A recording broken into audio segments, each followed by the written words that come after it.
Over the last 1 month, the livelihoods and property of many innocent people have also been destroyed, plunging them into destitution and jeopardizing the welfare of their dependents. The government of Kenya will equally take measures to support these Kenyans on the path to recovery of their businesses. I direct the relevant ministries to obtain, verify, and provide accurate data to facilitate appropriate government action within the next 30 days. I want to give the people of Kenya an assurance that our government listens to them and that for the last 1 month, I have led the government in engaging and listening to citizens from all walks of life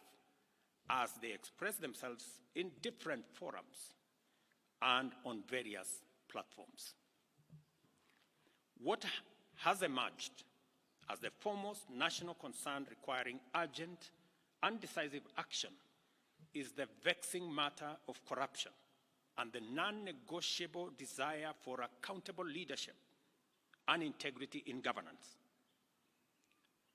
I have this to say to Kenyans. I have heard you, and I have heard you clearly. Consequently, the following measures shall be taken to accelerate progress to achieving the objectives stated by the people. Number one, I will be proposing amendments to the Evidence Act and the Criminal Procedure Code, among other necessary legislative amendments to all statutes relating to corruption, to expedite investigations and prosecution of corruption and economic crimes cases, and provide for their conclusion within 6 months. We shall also be proposing amendments to the Witness Protection Act to overhaul the statutory and institutional framework to protect and incentivize whistleblowers and enhance witness protection, making it easier and safer for citizens to come forward and report corruption as well as other criminal activities. Number three, within 90 days, we shall propose amendments to the Public Finance Management Act and Public Procurement and Disposal Acts to overhaul the institutional and operational framework of public procurement, which has been identified as the epicenter of corruption, conflict of interest, and abuses of office in the public sector, with a view to deploying digital infrastructure within the next 6 months. The aim of this measure is to provide an open and transparent public procurement platform which gives open, real-time, and end-to-end public visibility of public procurement from advertisement to award of contract and to whom it is awarded and what amount the people of Kenya will pay. Number four, I have engaged with the parliamentary leadership and asked Parliament to expeditiously pass the Conflict of Interest Bill with the explicit caveat that I shall veto any bill enacted if it does not establish the highest bar with respect to accountability, integrity, and anti-corruption. I will make full use of the power given to me under Article 115 of the Constitution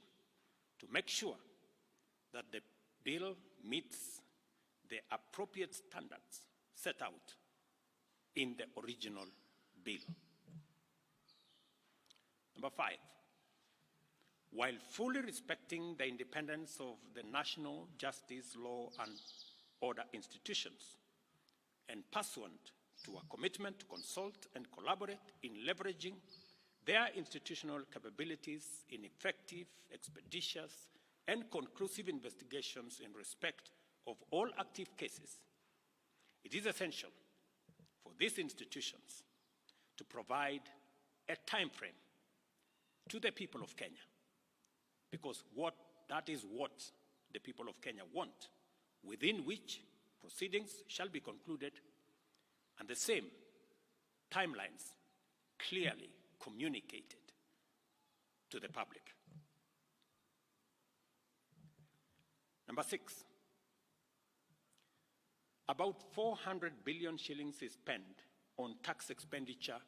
every year, especially on VAT refunds, a process that is largely opaque and with limited accountability. Within 90 days, I will be working with Parliament to provide a legislative and regulatory framework to make this process transparent, open, and accountable, with a view to reducing this huge public expenditure and direct savings from this exercise to the productive sectors of our economy. This is going to be a very important exercise of engaging Parliament in consultations with the people as to whether it is right for us to spend 400 billion Kenya shillings every year collected from the people of Kenya to pay a few companies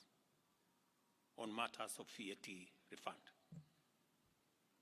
Number 7, the government will also work with Parliament to tighten legislation to reduce and eliminate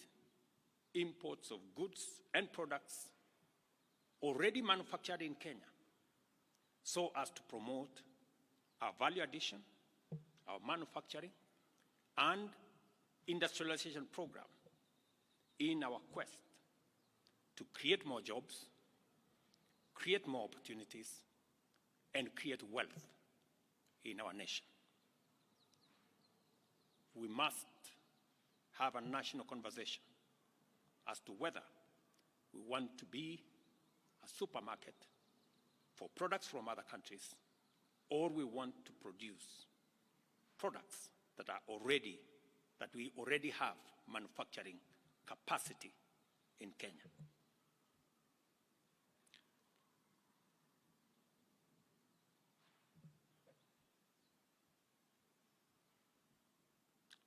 In my last address to the nation, I undertook to consult